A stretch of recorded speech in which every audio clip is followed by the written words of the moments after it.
They say if you grow up in a small town long enough, you start to notice things that don't sit right with the world you thought you knew. That was exactly how I felt about Red Creek. Nothing truly bad ever happened there, at least not that made the news, but there was always this quiet tension in the air, like the whole town was holding its breath, waiting for something. I was 17 the last time I saw Darren Jennings. He was the kind of guy everyone liked but no one really knew, friendly, athletic, but strangely private. The night he disappeared, he left his girlfriend's house around 9:30 p.m., telling her he'd take the shortcut through the woods to get home faster. It was a path we all knew, worn down by years of kids sneaking cigarettes or daring each other to walk it alone at night. It wasn't deep forest, just a strip of trees separating two parts of town. A 10-minute walk max, but Darren never made it out. His parents called everyone they knew the next morning, and by noon, the local police had organized a search. Dozens of people combed the woods. Dogs were brought in, helicopters scanned from above, but nothing. No trail, no footprints, no torn clothing. The forest gave back absolutely nothing, not even his phone. It was like he stepped into the trees and simply stopped existing. Over the years, rumors spread.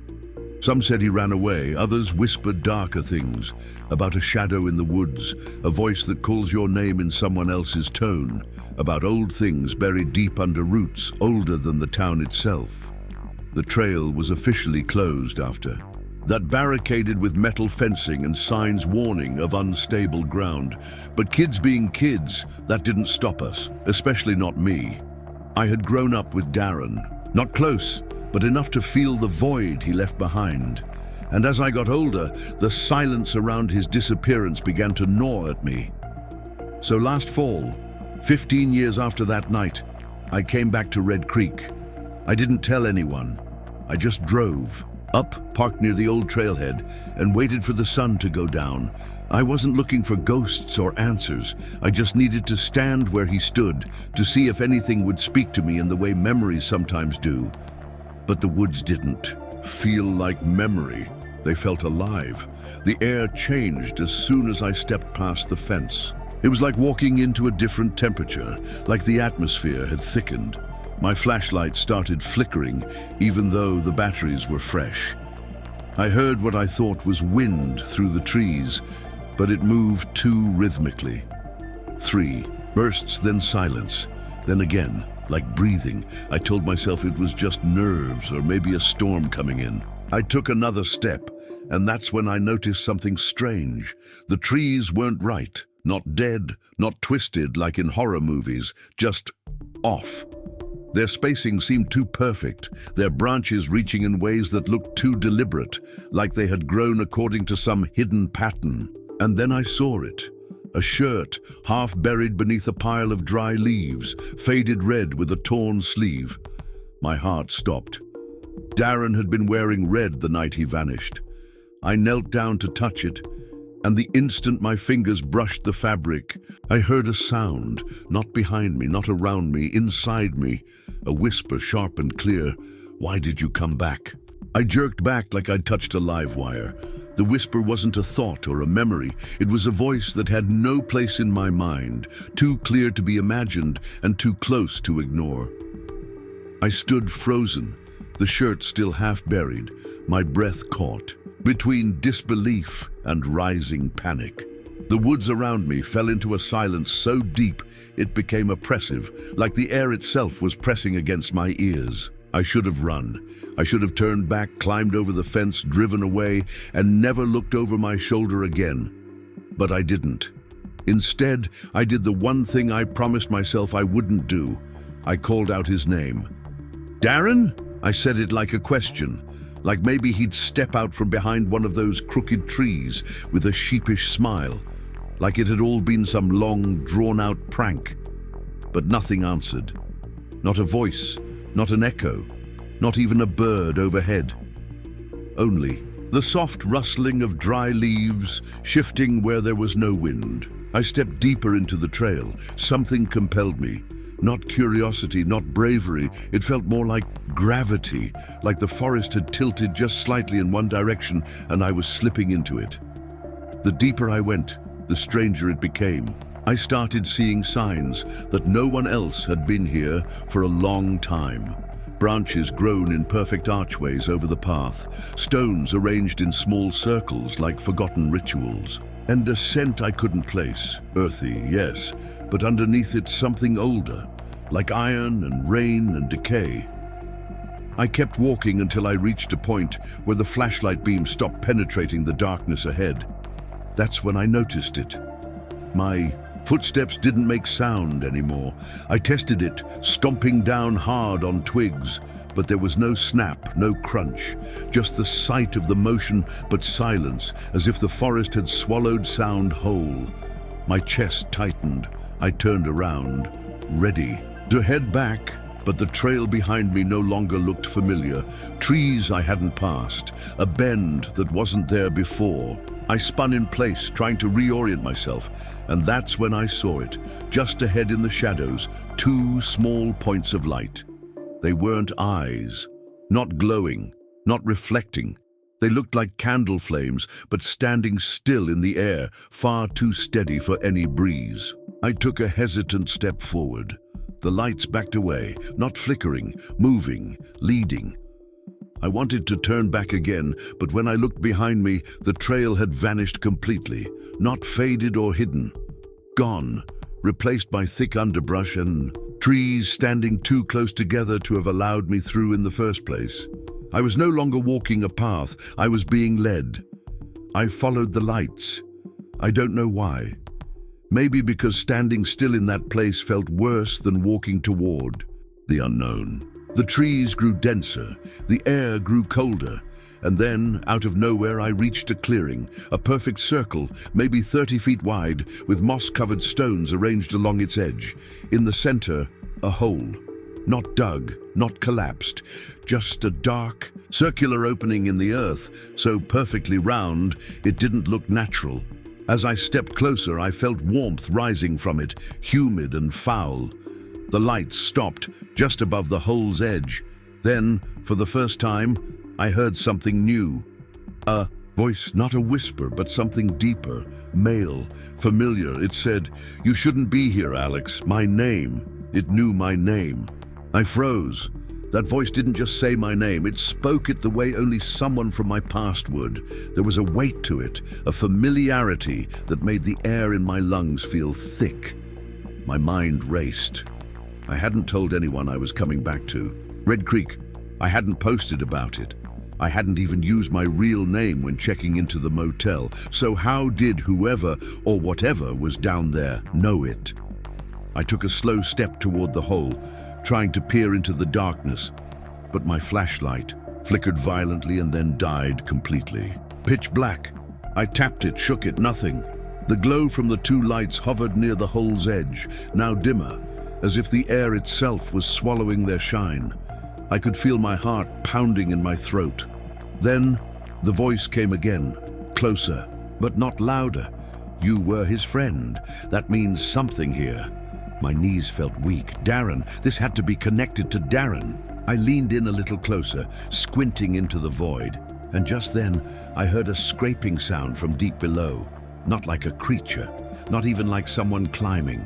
It was slow and methodical, like stone being dragged against stone. I took a shaky step back, but the ground beneath me shifted slightly. Not enough to fall, but enough to remind me that the forest here didn't follow the same rules. Everything felt thinner, like I was standing on a fragile surface, and something was moving underneath it. The voice spoke again, this time not from below, but behind me. "You remember what he said that night, don't you?" I turned around. Vast, nothing, just trees, silent and still. But the voice had been clear right behind my ear. I racked my memory, trying to recall my last conversation with Darren. What had he said? It was 15 years ago. Just teenage talk, laughs, girls, parties. But then it came back, sharp, as if he had just said it. "If something happens, don't. Come looking for me, promise?" I had laughed it off back then, thinking he was joking. He always had a dark sense of humor. But now, standing here, the memory took on a new weight. What if he had known something?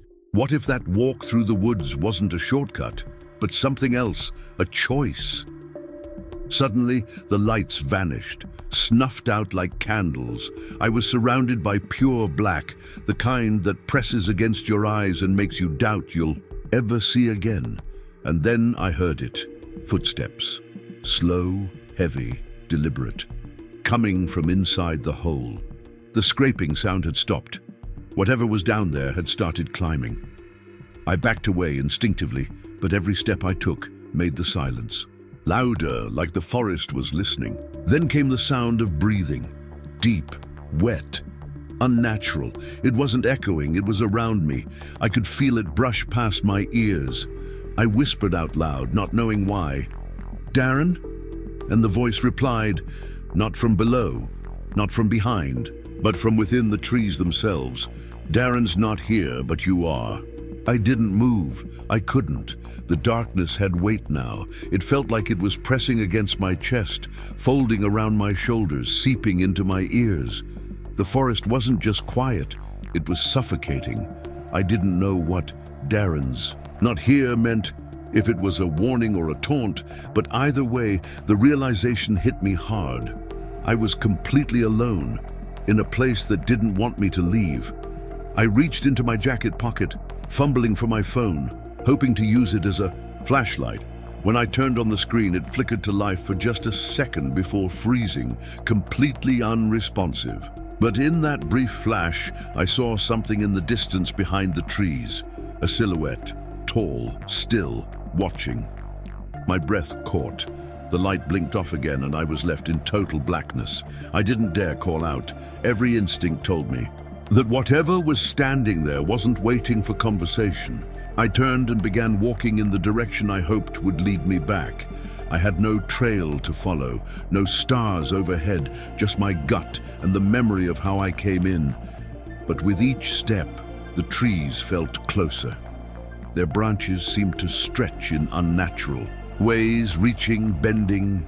The forest was changing shape behind me, closing in. I felt something brush my arm, not a branch, something soft, fabric. I turned fast, expecting to see someone. No one. But on the ground was a shoe, old, weathered, caked in dry mud and moss. I didn't need to check the size. I recognized it. Darren had worn them all the time. I remembered because they were the only part of his clothes he didn't care to clean. They were his shortcut shoes, he used to say. My hands shook as I picked it up, still damp somehow, still warm. And that's when the air shifted again, not colder, warmer, denser.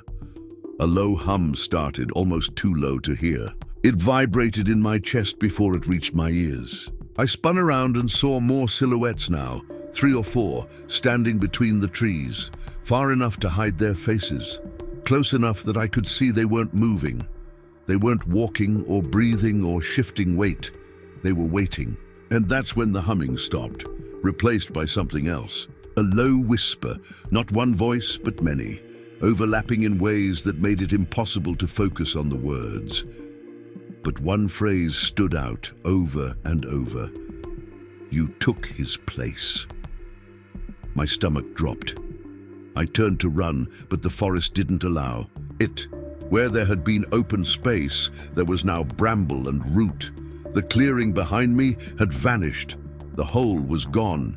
I was surrounded by trees so close together they blocked all movement, forming a barrier in every direction. The only open path was forward, toward the figures. The whispers grew louder. My hands gripped the small pocket knife I always carried, useless as it was. My eyes strained to see, to pick out any detail, but all I could see was outlines. Then one of them moved, not walked, shifted, as if the figure itself was made of smoke and shadow. It blurred for a second, then reformed closer, 10 feet away. I gasped and stepped back, only to find another silhouette now behind me, closer, too close. A breath touched the back of my neck, and then a voice, not inside my head but inches from my ear, spoke with painful calm. You're on the path now. You don't get to leave it. I spun around, but there was nothing there. No breath, no body, only the dense darkness pressing closer, like the forest was folding in on itself. My mind couldn't keep up. I was trapped in a place that obeyed no natural law, surrounded by figures that weren't entirely real and yet felt more present than anything I'd ever known. I didn't scream. Something deep inside me knew that sound didn't belong here, that if I broke the silence too violently, the forest would respond in ways I wasn't prepared for. So I moved, slowly, carefully, toward the only direction that hadn't closed itself off, deeper, where the figures stood.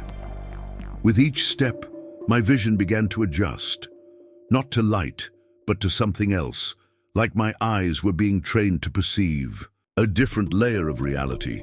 The outlines became clearer. Faces emerged, almost human, but too still. Their features were vague, like sketches half-finished, with hollow eyes that seemed to look both through me and inside me. They didn't move, they didn't speak, but as I passed them I felt something tear, not in my skin, but in my memory.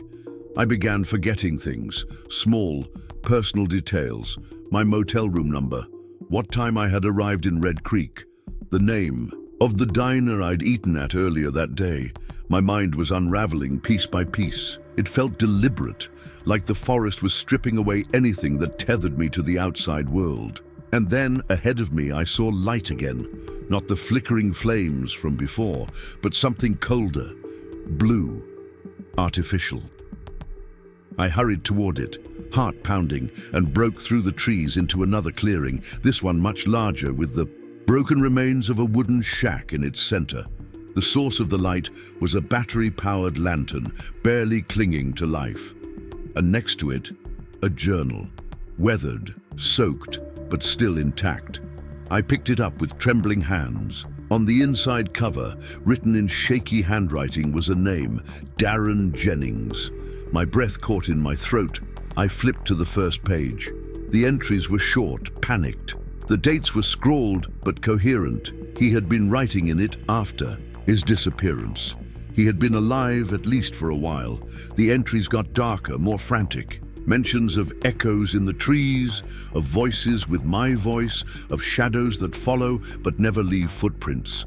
And one phrase repeated like a mantra: the longer you stay, the harder it is to remember who you were.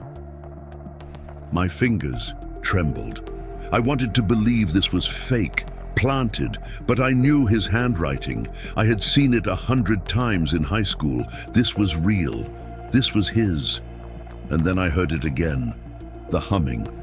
Not distant now, but rising up from the forest. Floor, I dropped the journal and looked up. The figures had returned, all of them, surrounding the shack in a perfect circle, motionless, except one. He stepped forward, closer than the others, and for a split second, I saw his face. Familiar, dirt-streaked, eyes hollow, but filled with something worse than death, recognition. It was Darren, or what was left of him. He opened his mouth to speak, but no sound came out. Instead, I heard the voice again, from everywhere and nowhere. You took the shortcut, now take the rest. The moment that voice ended, Darren's mouth closed, and he stepped back into the circle of figures, as if the glimpse of him had been permitted only for a moment, like an echo of something that had once been human. My body screamed to run, to flee in any direction, but my legs refused to respond. The clearing pulsed with a quiet, unnatural rhythm, like the heartbeat of something slumbering just beneath the soil. I stood alone in the center, the lantern flickering weakly, casting warped shadows across the journal I had dropped. I bent to retrieve it, desperate now, not just for answers, but for something tangible, something real I could cling to. But the page had changed. It was no longer Darren's handwriting, it was mine, scrawled in frantic, looping letters, as if written in a rush. And the entry read, "I am forgetting my name. I saw myself standing among them. I can't trust the sky anymore." I dropped the book and stumbled back. My mind reeled. Was I losing my grip that fast? Had I written that and forgotten? Or was the forest playing tricks, shifting not just space, but memory, identity? I looked down at my hands. They were shaking, yes, but something else caught my eye. Dirt under my nails, deep, dark, fresh. I hadn't touched the ground. I hadn't dug. But there it was, evidence of something I couldn't explain. Behind me, the forest cracked, not like a branch snapping, but like something massive shifting through it. Trees leaned ever so slightly, not from wind, but from pressure, from weight. The humming started again, louder now, and layered with it came whispers, hundreds of them overlapping, speaking in a language I didn't know, but which made my teeth hurt to hear. I backed toward the edge of the clearing, and that's when I felt it, a wall, invisible, cold, immovable. I pressed my hand to it. It wasn't glass. It wasn't air. It was like the space around me had thickened into something that no longer allowed freedom. I turned back to the figures. All of them had begun to raise their heads, slowly, in unison. Their faces were blank, unfinished, but their mouths began to open, not to speak, but to stretch, as if something inside was trying to force its way out. And then came the scream. Not loud, not human. A frequency more than a sound, like something tearing across dimensions. My knees buckled. My vision warped. For a split second, I saw the clearing as it truly was. The figures weren't standing. They were bound. Roots and branches coiled around their limbs, grown from the earth itself, holding them upright like marionettes. And the shack? It wasn't abandoned. It was a shell, a husk of something that had never been built, but grown, organic, breathing. I gasped for air, and it burned going in. My skin felt too tight. My thoughts weren't lining up anymore. I tried to speak my own name out loud, but all that came was a cough, wet and full of dust. And then the voice returned, calm, patient. We don't take people. They walk in. They follow echoes, just like you. I fell to my knees, clutching my chest, trying to hold on to the last fragments of clarity I still possessed. My thoughts no longer felt like my own. They came in flashes, disjointed, as if something was editing me from the inside out. I repeated my name over and over under my breath, trying to anchor myself, but even the sound of it felt foreign now, like I was imitating someone I used to be. Around me, the forest pulsed again. The figures hadn't moved, but I could feel their attention, shifting. No eyes, no gestures, but the heavy, suffocating sense that they were waiting. For me, for something in me to break. I looked back at the shack, the place that had once felt like a clue, now more like a trap. The wood groaned in the still air, and something inside shifted. Too slow to be a person, too deliberate to be an animal. I backed away from it, pressing against the cold, invisible wall that held the clearing like a sealed container, and then I remembered something Darren had written in his journal. Don't trust the sky. I looked up. The stars were gone. No clouds, no moon, just pitch black. But it wasn't empty. The longer I stared, the more I realized the darkness overhead was moving. Not fast, not chaotic, but rippling, like a surface of water far above, shifting from some unseen current. And from that current, something was descending, slowly, steadily. I couldn't make out a form, only the suggestion of mass.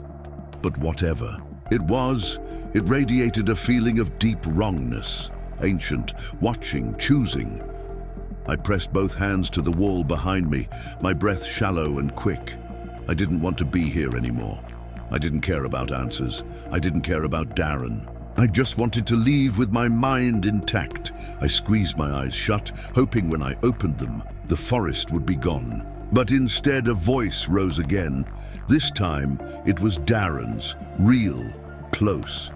Alex, it's too late. I turned sharply. He was standing a few feet away now, same clothes from the night he vanished, but wrong. His skin looked pale, stretched. His smile was too calm. "They don't let you leave," he said, stepping closer, "but they let you choose." I didn't understand. My head throbbed with pressure. "Choose what?" I asked, voice trembling. His smile faded. "Whether you stay standing or become part of the forest." That's when I noticed the figures again. Their bodies weren't made of flesh anymore. Up close, I could see bark, moss, and bone fused into one. They hadn't always been like that. They had become that, slowly. Lost people, walk-ins, echo followers, just like me. The realization crushed me. There was no rescue, no police, no search party, only silence, rot, and waiting. Darren stepped back, arms at his sides, eyes fixed on mine. "They're listening now," he whispered. "If you speak, they'll hear. If you run, they'll follow. But if you stay still..." His voice trailed off, and his expression darkened. "You'll start to forget." And in that moment, I knew he wasn't warning me. He was inviting me. I didn't answer him. I couldn't. Every instinct screamed that speaking aloud in that place would give the forest something it was waiting for. I turned and tried to back away, but the clearing shifted again. Not the ground, everything. Trees moved without sound. Shadows bent the wrong way. My footing slipped, though the soil hadn't changed. And suddenly the shack was gone, the lantern extinguished, the journal nowhere to be found. Only the silhouettes remained. Closer now, as if the forest had taken a breath and drawn them in. And Darren, he was gone too. Not vanished into the trees, but erased, like he'd never been there. A cold wind blew through the clearing, for the first time since I arrived. But it didn't feel natural. It didn't move my clothes or rustle the leaves. It moved through me. My memory started to blur again. Faces of people I loved, smeared. Together like wet paint. Birthdays with no years, places with no names. The longer I stood there, the more I felt my identity draining like water slipping between fingers. That's when the forest gave me a choice. Not in words, not in visions. It was a feeling. A forked path that existed only in instinct. Stay, still and fade, or run. I didn't think. I just bolted. My legs felt like lead, but they moved, powered by fear, deeper than anything I had ever known. I barreled through the wall that had once felt solid, but now cracked open like glass. The forest screamed in silence as I passed. Branches clawed at my arms, roots pulled at my ankles, and something unseen shrieked just behind me. Not a voice, but a sound so sharp it tore into my skull. I didn't look back. I couldn't. I ran, until my lungs burned, until I was certain I was losing consciousness. And then I saw light, not spectral, not flickering, real light. Headlights. A car. I stumbled out of the trees and collapsed onto pavement, the edge of the old service road. Somehow I was out. I remember vague moments after that. Sirens, a voice on a radio, an oxygen mask. I must have been found by a patrol or a driver who'd stopped to check the fence. I couldn't speak for days. Not from trauma, but because part of me still wasn't sure I'd really made it out. And even now, weeks later, things haven't gone back to normal. I have gaps, blank spots in my memory that weren't there before. I see movement in mirrors that doesn't match mine. Sometimes when I walk past trees, I hear my name whispered in someone else's voice. And every night when I try to sleep, I hear it humming faint in the walls, as if something is still tuning in, still trying to keep me on the path. Weeks passed, but the forest never truly let me go. I returned to my apartment hundreds of miles away, surrounded by noise, traffic, and city lights. But the silence from Red Creek followed me. At first it was small things. Waking up with dirt under my fingernails, hearing the creak of branches in my hallway, seeing faces I didn't recognize flash through my dreams. Then the humming came back. At first I thought it was just in my head. A kind of trauma echo. But it didn't stop.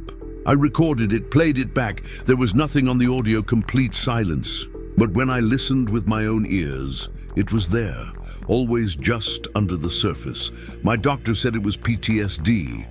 My friends thought I needed rest, but they didn't see what I saw in my reflection. How sometimes, just for a second, my face wouldn't match my expression, or how my shadow would pause when I kept walking. I tried to go back to the woods, not to Red Creek, I couldn't, but other forests, other trails. I thought maybe if I found something similar, I could understand what had happened, but every path felt wrong. None of them whispered, none of them remembered me. And still, I felt watched. Then, one morning, I found something slipped under my apartment door. No return address, no note, just a single object, Darren's journal. Same torn pages, same ink. I flipped to the last entry, heart racing, already knowing I wasn't going to like what I'd find. And there it was, in unfamiliar handwriting that still looked eerily like mine. If you've read this far, you've already gone too deep. The path doesn't end, it waits. And one day, you'll hear someone else say your name from the trees. I dropped the book. That was a week ago. Since then, I've started hearing footsteps behind me when I walk at night. I've noticed people staring too long, then disappearing into crowds. I've heard my phone ring in the middle of the night, showing no caller, and when I answer, there's nothing but soft breathing on the other end. The worst part, I've started forgetting again. Not big things yet, but names, words, the color of my mother's eyes. I think the forest isn't a place, it's a condition, a layer you can fall into and never fully crawl out from. Maybe Darren never left because there's no way to. Maybe I didn't either. Maybe none of this is real anymore. I don't trust my walls. I don't trust my lights. And most of all, I don't trust the silence. Because last night I heard it again. The same voice from the clearing, whispering from my closet. We're almost there. I didn't sleep that night. I sat on my bedroom floor with my back to the wall, every light on, staring at the closet door. I knew it was just a door. I'd opened it 1,000 times before, but now it felt like something else, like a wound. In the room, like it had depth that hadn't been there before. The whisper hadn't come again. Not yet, but it didn't need to. The damage was done. I spent the whole night watching the shadows shift, trying to tell myself it was just my mind, breaking under the weight of what I'd seen. But that morning, I found something new. A footprint, not mine, not in dirt, in ash, just a single step right in the middle of my living room. I swept it up before anyone else could see, before I had to explain. Or maybe before I had to admit it. I've stopped talking to people. I forget their names too quickly, and I can't trust that what I'm saying is even true. I've started writing everything down. Every strange sound, every missing object, every time I wake up facing the wrong direction. Because I think that's how it begins, with disorientation, then isolation, then replacement. I don't know how long I have left, not in a mortal sense, but in a personal one.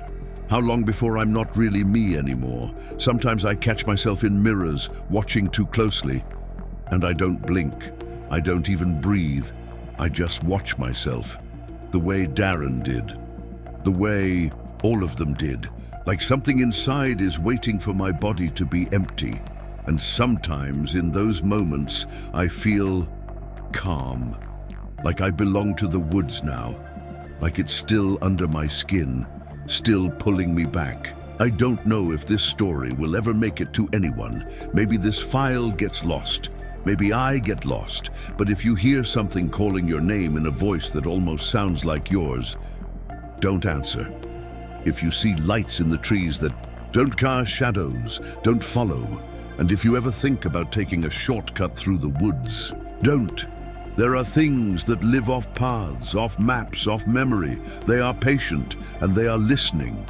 I know because tonight as I finish writing this, the humming has started again.